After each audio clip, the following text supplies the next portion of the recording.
So congratulations, fantastic result. You've won the Bay of Plenty Export New Zealand Awards. It must feel good. Yeah, it's great. It's, I think, a real testament to the work that our team's put in over the last 3 or 4 years, and everybody's worked really hard, and we've had a really good focus on what we've been trying to achieve. So yeah, we're very happy.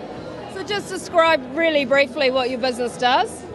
We make a range of meters and monitors for controlling different things in water, like pH and conductivity and temperature, and basically what we do is we help people who are using that to actually measure and monitor what they're doing so that they get a better product at the end of the cycle. That's really the whole point of what we do. So what you can't measure, you can't manage. So sure. we help them manage their crop by measuring for them. So yeah. So who would be a typical customer for that sort of product? Typical customers would be people who work in greenhouses and horticulture, and of course we also have everything from fish raising to sushi making. So you know the range is right across the board. Anybody who needs to have their pH spot on, or anyone who needs conductivity or temperature to be just where they want it to in a water-based solution, basically. So it's a very wide-ranging customer base. Fantastic. So what sort of markets are you exporting to?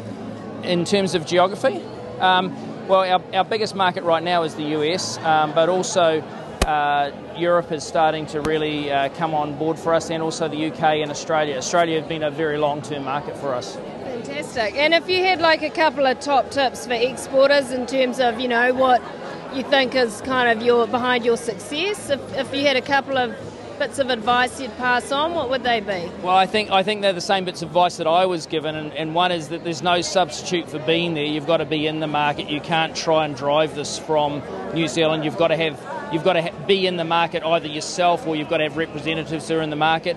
The second one is that you've really got to make sure you understand what your strategy is in terms of where you're trying to develop. And I guess the third one is you just can't be everywhere at once, and you've got to take it bit by bit as you can afford to develop. So I think that's the real key. Well, congratulations, well done. Awesome result.